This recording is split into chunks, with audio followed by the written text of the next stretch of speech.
Hello, hello, good evening. Yes, good evening. How are you doing? Welcome, welcome in. Welcome in. Uh yes, we're doing a little thing in my YouTube community. I'm welcome. If you don't know, one of the things I do is I'm part of the anti-Scientology community. Well, most of you who watch me are, so I decided to participate in my own little way in the I wouldn't say celebrations, but the memorial that's going on for a particular person named Lisa McPherson. Um, she was a Scientologist who ended up being dying because of Scientology, and yeah. So yeah, it's been an interesting day. It's been an interesting week. It's been an interesting life. So a couple years ago, I got into actually maybe 3 years ago. 3 years ago, 3 years ago, I was sitting around, depressed, wondering what I was going to do with myself and when I was going to do it, and having no idea.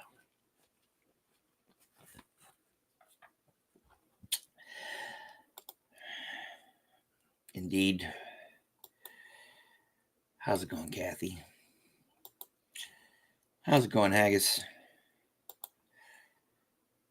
Mandy, how y'all doing? So yes, I was in a quandary. I had no idea what I was going to do with myself and how I was going to do it. And yeah, I was I called my I call it I was in exile from the world. Um and well, I write about it in here. This is my book called All About Scientology, My Scientology Haikus and Limericks. You think haikus and limericks about Scientology? Yes. I wrote a book about them. It's definitely rest in peace. How you doing, Miriam? So 3 years ago, a few things happened. I was sitting around here, didn't have a car. Actually had a warrant out for my arrest for failure to appear because I got into an accident and didn't go to court. So yeah, and started watching a lot of true crime. Let's just read about it. I'll just read it to you since I already wrote about it. So here in the introduction here. Okay, introduction goes. I remember back in the late 1980s, my teenage self turning the dial on my little color TV, searching the bare handful of broadcast channels we had out in the middle of nowhere in rural central Arkansas. Yeah, that's where I'm from. I also remember the outlandish commercial with the exploding volcano for a book called Dianetics by the science fiction writer L. Ron Hubbard. Coming soon. Yep. So, now, I was a voracious reader in my teens, especially science and fantasy fiction. So I'd heard of Hubbard, but I'd never read anything by him. Moreover, this was a self help book of all things by a science fiction writer. It seemed kind of weird, just about as weird as the Mormon commercials that were running at the same time. So alarm bells must have been going off somewhere in my subconscious. Nope, not for me. So over the years, I'd heard of Scientology, but it wasn't something that I'd really give two shits about. Yeah, finally, You hear about Tom Cruise, John Travolta, and then there was that god awful movie, which I don't know, the plot has a Battlefield Earth. Yeah, ugh. Anyways, honestly, there's no other way to put it until I watched Going Clear on HBO in 2015. I couldn't stop watching. It was such a fascinating and heart-wrenching movie, an amazing story that left me emotionally drained by the time I was done watching the film. I was shocked to find out that Jason Begay, who I knew from the show Chicago PD, had been a Scientologist. Yeah, I like Chicago PD. Yeah, that's so. Yeah, me and my ex we used to watch that a lot. Of course, I watched it for I think it's Kate, but anyways.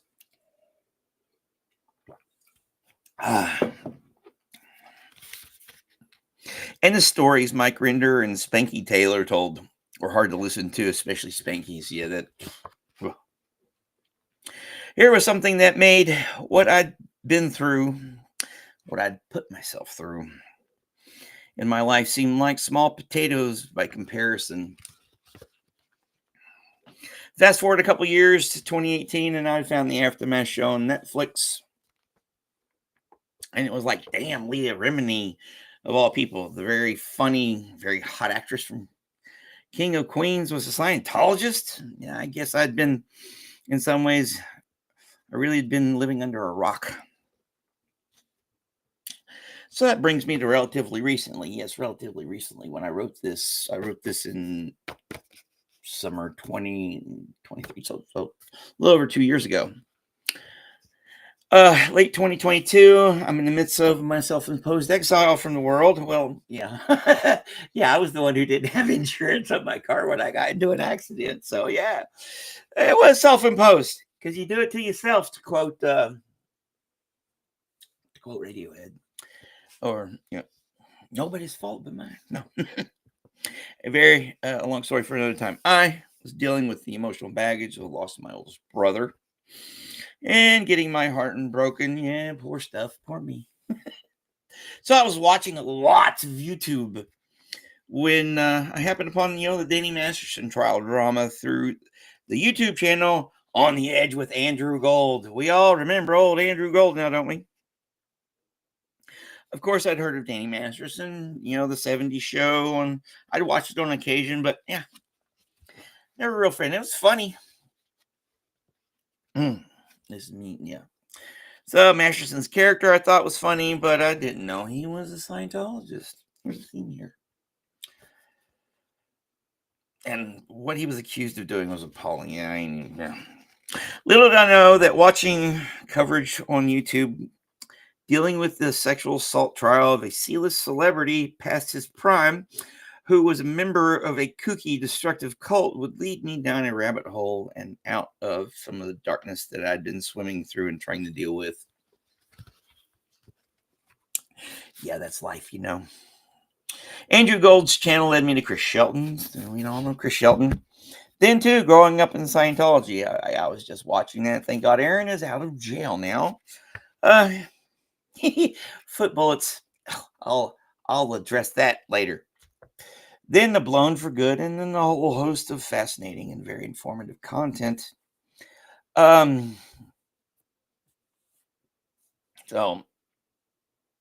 let's see here. And not just about Scientology, but about the multitude of cults and authoritarian groups out there, both the past and currently active. Steve Hassan, I would not have ran into Steve Hassan and not have been able to write a paper about him in my class this year or this semester. So, yeah. And so being agnostic, another long story, I've always had an interest in religious belief systems, mainly from an academic point of view, so it's no wonder I'd gotten sucked into something such as this. Honestly, I think being sucked into this is a lot better than being sucked into some weird religious cult. I can always unsubscribe, and it doesn't cost me a thing. That's what we got to remember. there's that unsubscribe button. Just like the subscribe button.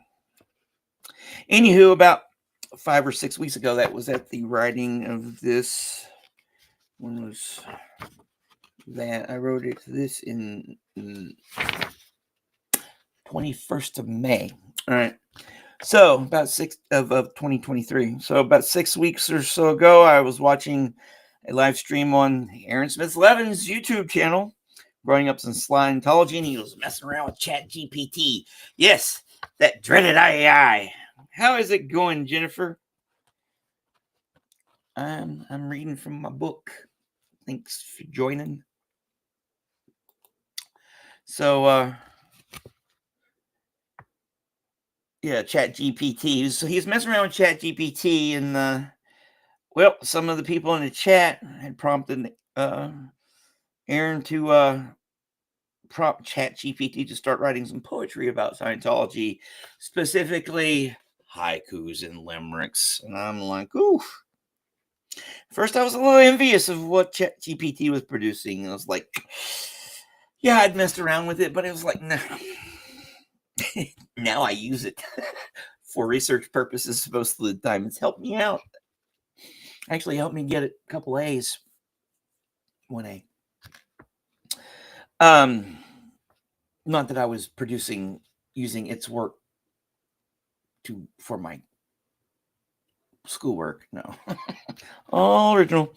Anyways, at first I was a little envious, blah, blah, blah. So I was joking around in the chat. This thing's going to put me out of a job, because by that time, everybody knew I was a poet. Cliche, I know, but the concerns are actually real for us creatives. Then for some reason I said to myself, fuck that shit. That thing has no soul. I can do better. And I did. I took it as a personal challenge, and within the space of a couple weeks, I wrote this collection, which overall I'm very proud of. Creatively, this is one of the most fulfilling projects I've ever attempted. Having an idea manifest itself and come to life in such an ethereally tangible way is something that all artists strive for. And it feels really good when it seems to just form right in front of your eyes. That's what this thing did. It just, it said, here, write me. And it did. While working on this, at times, it at times seemed like something from outside of myself had given me a mission to complete, which I did. I hope I was up to the task. Thank you very much. This was me on the 21st of May, 2023.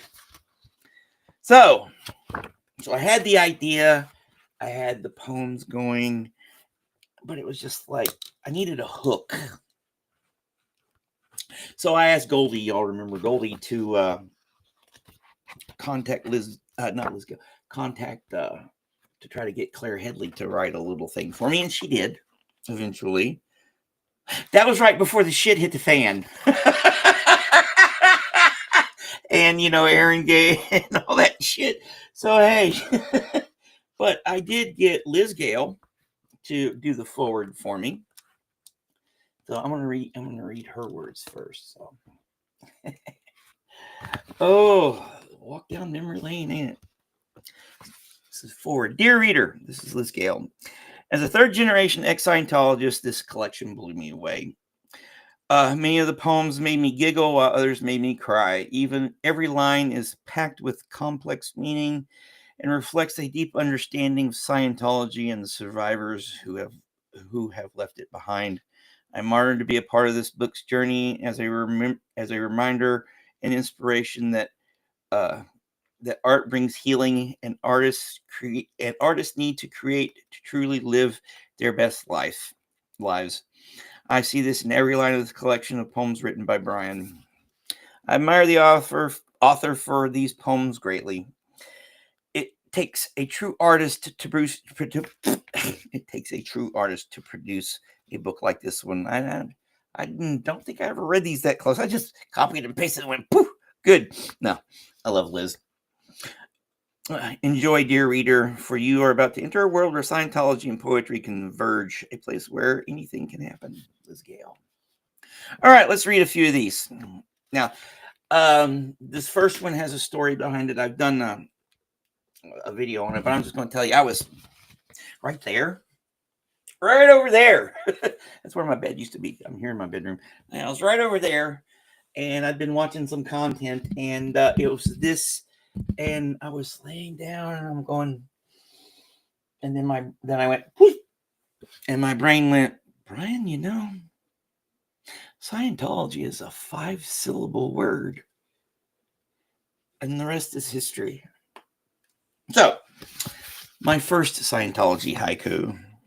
Scientology, give up all your money and humanity too. And I wrote another one. My second Scientology haiku. Scientology, clearing the planet one scarred psyche at a time. Then a third one. My third Scientology haiku. Scientology, clearing Earth one shattered family at a time. It's like I wrote these in sequence, and that's how I laid them out in the book. But after every third haiku, there is a limerick. I like this one. This one's making fun of old little Davy. Here he is. Wow. See, you can't see how, wow, he's dusty. I hadn't had him out in a while. This guy here. Yep.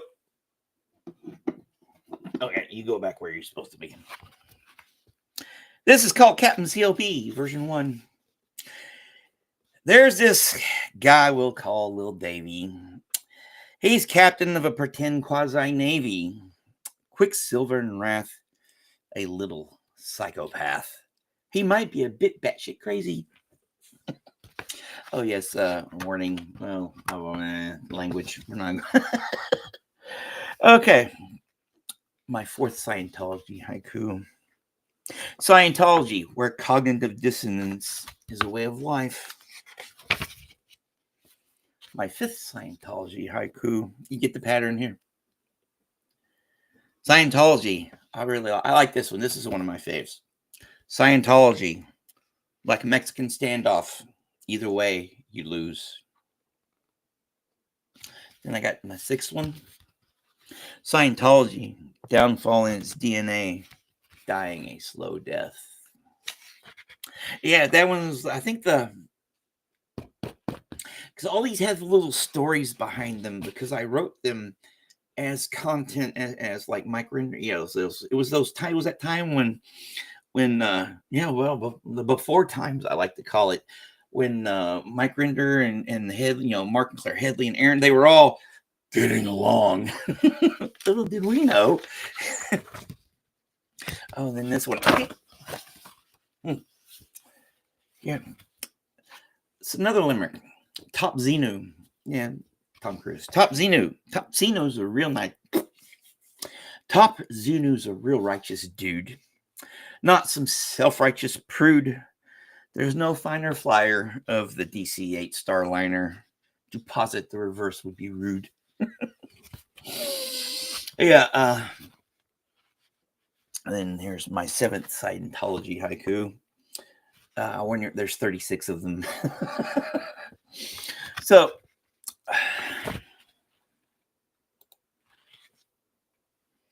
cool. Hope you're enjoying it so far. There's 6 of you here, so thanks for sticking around. So my seventh Scientology haiku. I like this one too. This one's a play on words.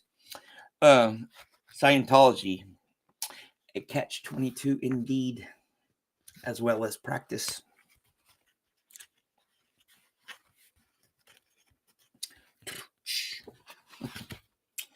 Yeah, I gave a copy of this to Susan Underwood Rhodes. She's the poet laureate of Arkansas. I've met her through my poetry activity. Lovely woman, love her. And she thought these were really cleverly written, and a lot of people that I've given books to and stuff, the best feedback I can get is it causes people to laugh, My 8th Scientology haiku. Scientology, hypocrisy incarnate, Hubbard's albatross. All right. I knew I was coming to this one. My 9th Scientology haiku. This one was for Doug and Marcus. You see, because sometimes I would specific things that some of them would say would spark something, and it's you're going to like one coming up. But this one was for Doug, and we lost Doug 2 years ago. Yeah, I don't. Rest in peace, Doug. Scientology, broken promises are all it will ever keep. See, I remember the series that Doug and Marcus were doing, and that was one of the things that both of them, the story, that both of them kept on hitting on was the broken promises, the intentional broken promises. We're going to promise you this, and with no intention of ever giving it to you. Because once you sign on the dotted line, you're theirs. All right, another limerick. Captain CLB version 2. So here is our little boss baby, whose moniker is that of Davy. Many do attest he's a giant sadist, this captain of the Dirtwater Navy.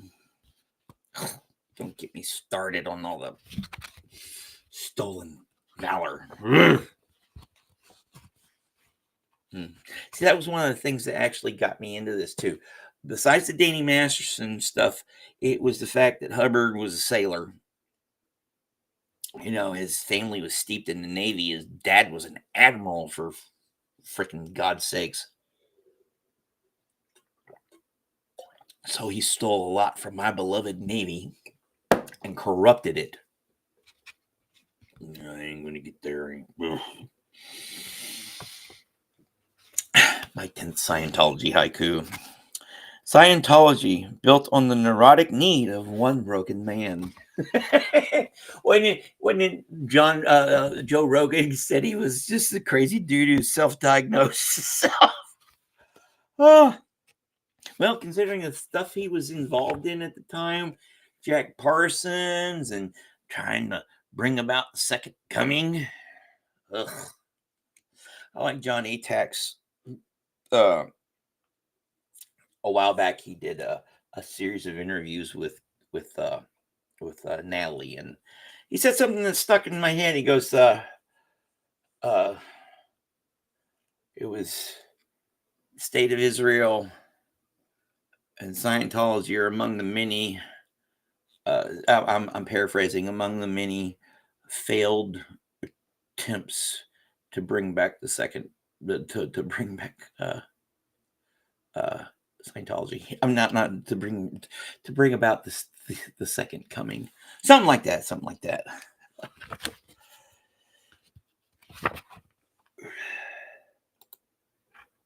Yep. If I can get you to laugh, I love it. Because what we're dealing with here is a very deep, hard subject at times. What they do to people, and and what it was designed to do to people. I'll quote Maynard: "Fuck L. Ron Hubbard and fuck all his clones."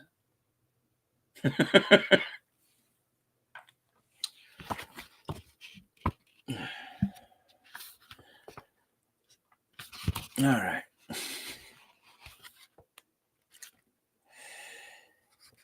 My 11th Scientology haiku. Scientology, a hopeful veneer hides all the rot underneath. My 12th Scientology haiku. Scientology will never understand why. It will never win. Yeah, it's that cognitive dissonance.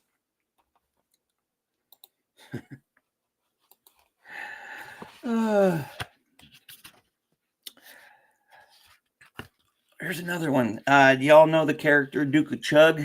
Then the guy. Oh, I put it in here. See, there's a in the back goes, the Duke of Chug is a character created by L. Ron Hubbard. He is the evil ruler of the planet Chug, who raised the planet's taxes to insanely high levels. He was eventually ordered to be executed by the planet Chug's computer system. There ain't no making any sense to it. All hail the Duke of Chug. Here we have the Duke of Chug in toast. He's the first to lift a mug. To him, it's quite fine, partying like it's 1999. Oh my, he sure can cut a rug. Oh, the pop culture references, yes. You can definitely tell I'm a Gen Xer. Oh, yeah. My 14th sign. Yeah, we're at 14. My 14th Scientology haiku. Scientology promises total freedom. Just do what we say. My 15th Scientology haiku. Scientology, it's as ridiculous as you think it might be. That's kind of awkward still. See it here. I know I'm a writer. I'm wanting to redo that one as we speak. See, it's already in print, and I can read it and go, I wrote, I should rework that. No. Okay.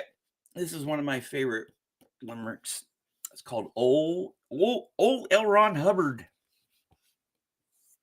It's been said Lafayette Ronald Hubbard didn't have any cups in his cupboard. Commodore to crackpot Navy went batshit crazy. Out of his mouth, the nonsense blubbered. That one was fun, right? And very easy. My 16th Scientology haiku. Scientology, you can quit anytime, but they won't let you leave. Whenever I hear that one, yes, it's going in my head right now, that awesome duo guitar solo at the end of Hotel California. Let's hear it.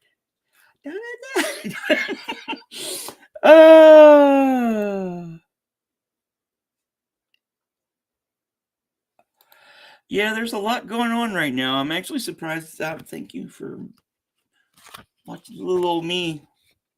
My 17th Scientology haiku. Scientology. They've got a guy named Zeno. He is my homie. My 18th Scientology haiku. Scientology, born in the frightened psyche of a scared young boy.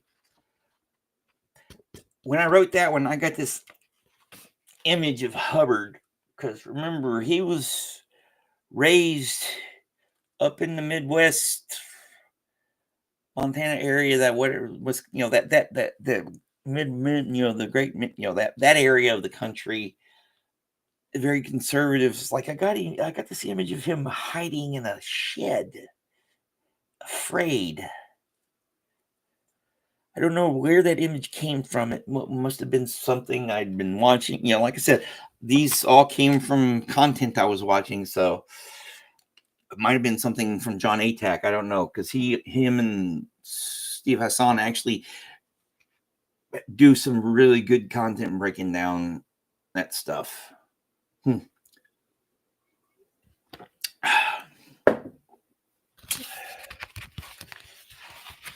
right. Here we go. This one's Mr. Mickey Witz. That's what Mike Rinder would call David Miscavige. Mr. Mickey Witz. There's this dude whose name's Little Davy. He's not been seen around lately. He believes he's swell. He's sadistic as hell, and he behaves like a real boss baby. Oh, that one's awkward. Hey, Arky, how is it going, neighbor? How you doing? My 19th Scientology haiku. Scientology, you couldn't make this shit up. even if you tried.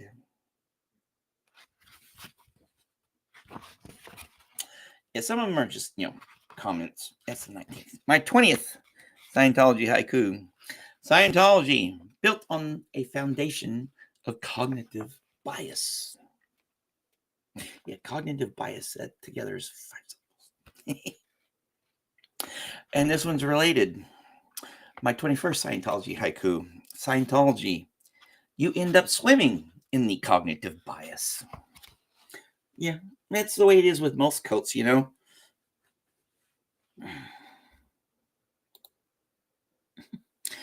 Yeah, I am a proud Archie, even though, yes, we have a lot. We have a lot we have to answer for, and yeah, we have. Yeah. Yes, I am proud to be from the state for various and sundry. Anyways, I really liked those two together. They're kind of the yin yang, Yeah. Oh, this is Captain COB version 3. So here we find old darling Davy at the helm of a quasi-pseudo navy.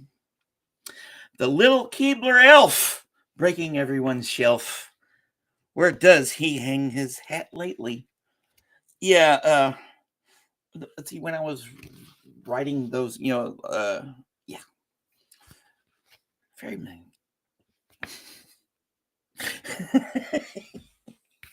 Oh, I entertain myself too much sometimes. All right, my 22nd Scientology haiku. This one's for the Headleys. Scientology, the best thing about it is when you're blown for good.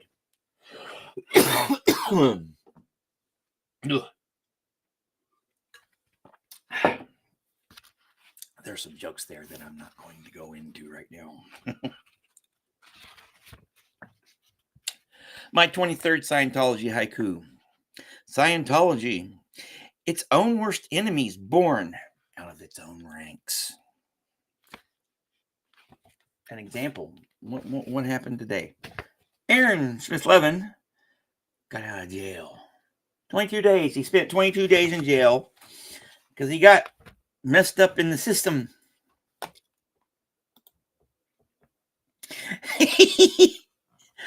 Yeah, it's, and doing stuff like that. I know they don't watch my channel, so I'm not worried. Doing stuff like that is just so counterproductive. The best thing they should do is nothing. If you bring attention to a subject, then it's just, yeah.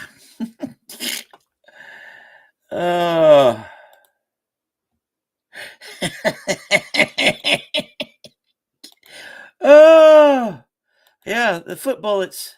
Lots of foot bullets. All right. Now, this is one, considering the history between these two, since I wrote this is my 24th Scientology haiku. This one is for Nora, for Nora Ames and Aaron Smith-Levin. I wrote this one because they each gave me two pieces of info or two concepts. Scientology. Your 8C is a solo out to de-assist. If you know, you know. Luckily, like someone I sent the PDF of this to them, and they read it. They were like, "Thank you for putting the notes in section in." So yeah.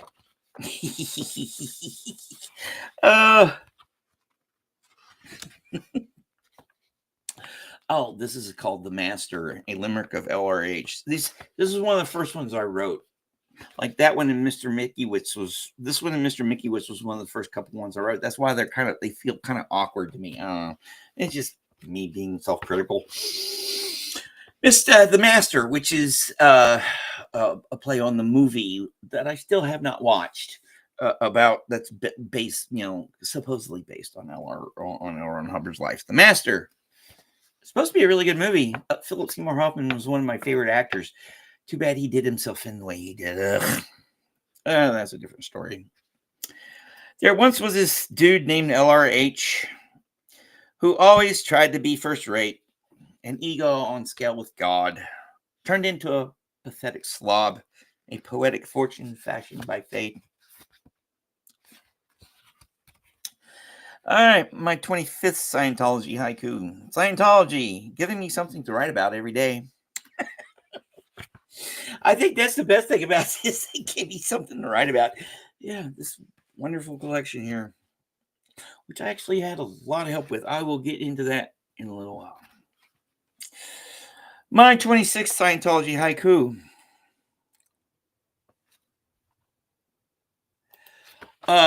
It's on HBO Max if you have access to that. At least I know. I used to. It was when I had access to HBO Max, but that I decided not to pay for it anymore because I didn't watch it. Okay, my 26th Scientology haiku. Scientology. It believes it's bullshit, but knows it's all a lie. My 27th Scientology haiku. Scientology. Not the only cult out there. Think about that one. Another limerick. My homie Xenu. So here's my good old homie Xenu. He shakes hands, says, "Nice to meet you."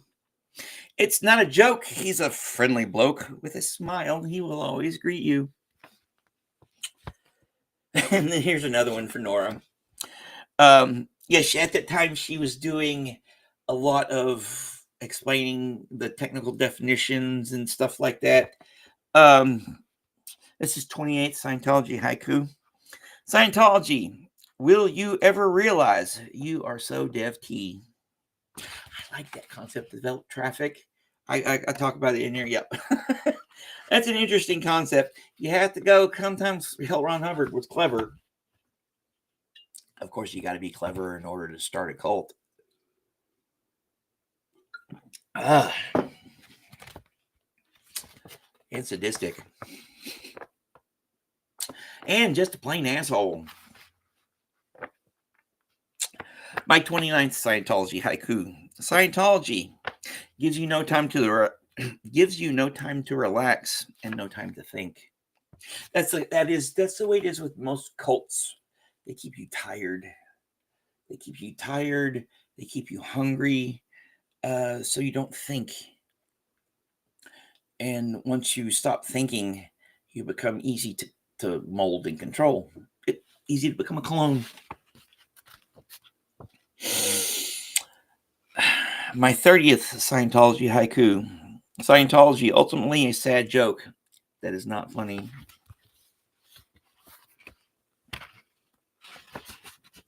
Ooh, a little different here. This is a Scientological limerick.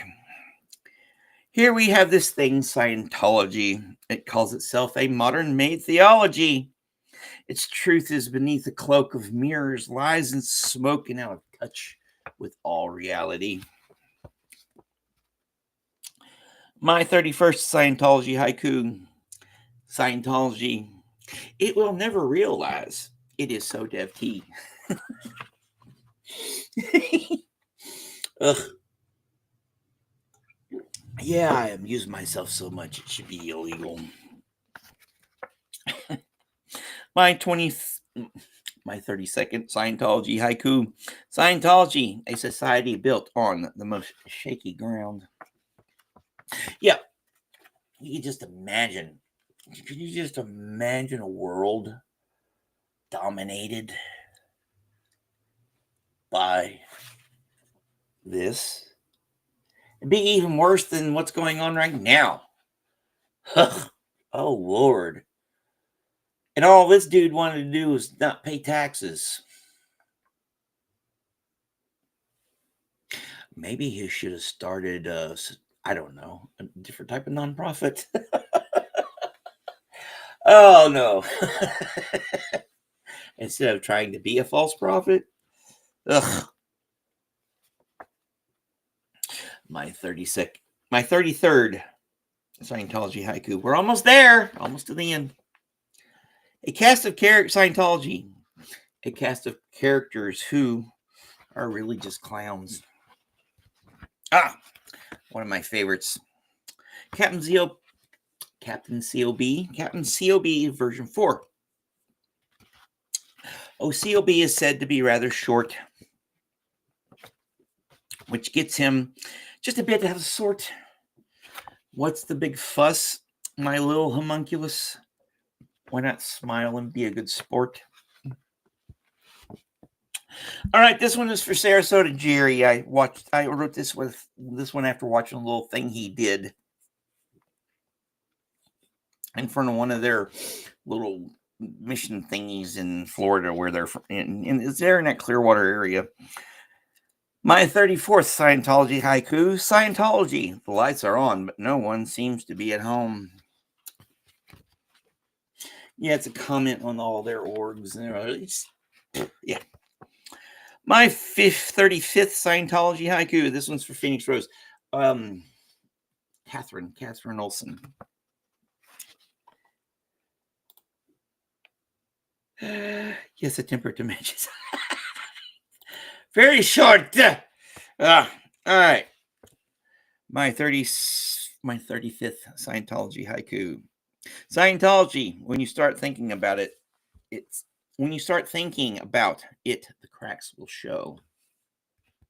Like I said, they don't want you to think. Once they got their hooks in you, it's like most cults or movements that don't have your best interest at heart. We are on our final Scientology haiku. I've got a few more, but this one. Scientology, where logic cannot take root, the soil is bare. And finally, our second Scientological limerick. Over here, we got old Scientology. It fucked shit up with near an apology. It says it's the truth, but won't posit proof. Oh my dog, what a giant catastrophe. So, all right, one little more section here. Let's see here. This is what Claire Headley wrote. Yeah, I tried really. It was really, really, really like I got the idea. When I got the idea to do this, I'm like, can I get some? Who can I get to put the stamp of approval on it? And immediately, Claire came to mind. And then again, after I put this out, because the official publication date of this is September 15th of, as according to my copyright page, September of 2023, and then we all know what happened in October.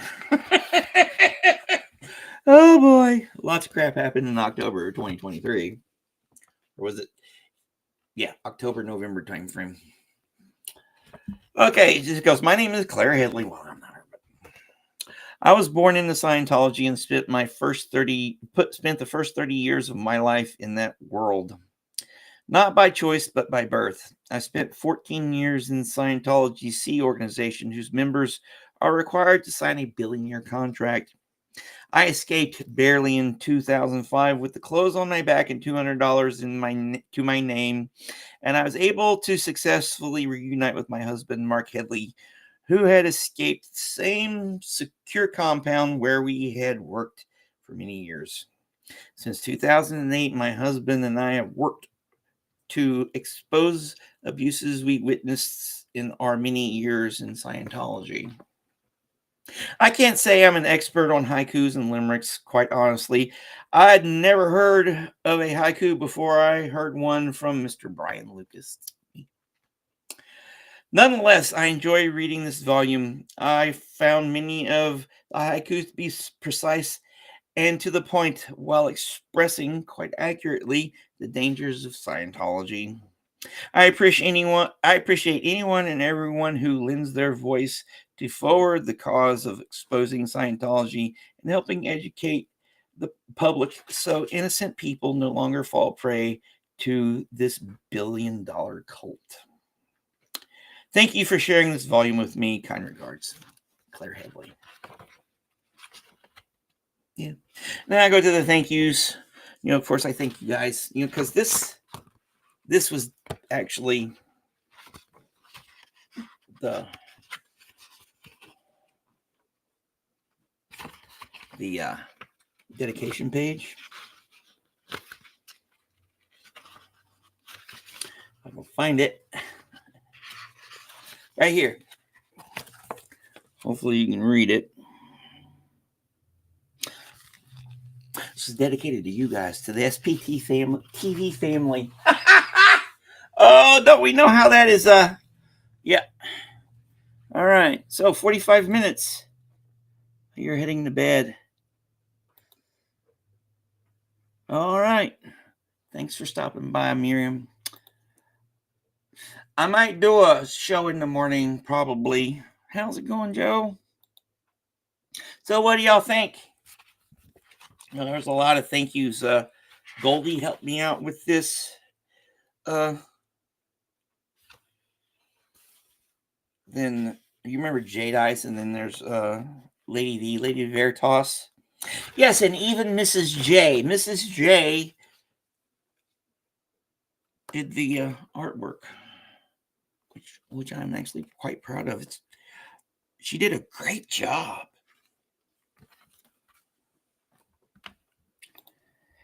There was an old pedo from space who only liked the white race. He started a cult. Lisa's death, a result. What a giant piece of crap he was. Oh, yes. Sleep, little Miriam. All right. I know we came together on this day to honor Lisa McPherson and stuff. But there's also one other person that I would like to also not let us not forget, and that's Doug Scott Kramer. I was lucky enough to actually get to interact with him a couple of times. I loved watching, like I said, a couple of those haikus came from watching his content, and it was 2 years ago that he missed his Q&A, and then we a lot of people flipped the hell out. But I think I can finally read this. I wrote this poem as a result of watching one of his live streams, and in the chat, I was chatting with Lady Veritas, and she gave me a couple lines, and I was like, "Those are poetic. Can I use them?" And she said yes. And this is how freaking sharp Doug was. When we did that little chatathon for Mike Rinder, when Mike Rinder was diagnosed with cancer and stuff, yes, the before times, he remembered because I mentioned it. He's a smart man. Yeah. And he's my age. But I had an artist, I had a real affinity for the guy. A lot of us did. A lot of us still do.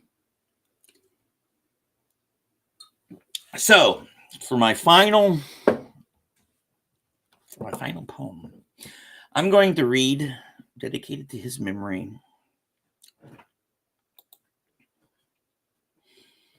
Well, thank you for sticking around, you do, because quit that! My dog. Yes.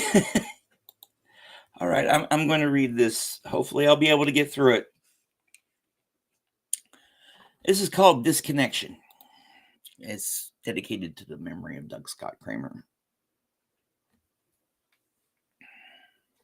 All those memories, dust motes in my mind's eye, the laughter and crying, the smiles and tears we had together, the hopes and dreams and fears we shared as the clock would tick past midnight, hidden under the blankets, reading by flashlight, and we knew If only we could. It didn't really matter because all that love, it filled the room and we could see the mist by all that love, it filled the room and could be seen like mist by the light of the pale moon. We breathed it in and out, and it mixed our souls in bonds we swore the world would never break. But that was not meant to be. All gone now, all gone in a moment. You broke my world in a split second, all to save a world that will keep on spinning in space and time long after our allotment has run its course. And now all I can do is remember these memories of you and me, the dust smokes that settle upon my mind, and as I randomly go through my day, these ephemeral carved microverses that are consumed at the moment of its big bang. And all I know is that your sacrifice, my sacrifice, our sacrifice was a silent one. Yeah, that was Lady Veritas. She was talking about a friend of hers who decided to go full C word. That was a little better than I thought it was going to be. Anyways, thank you for sticking around. And yeah, go hug someone you love. I'm going to go hug my dog. I'll see y'all in the morning. Thank you very much for sticking around. Rest in peace, Lisa McPherson. Rest in peace, Doug. And I'll see y'all out in the chats. Have a good one. Bye.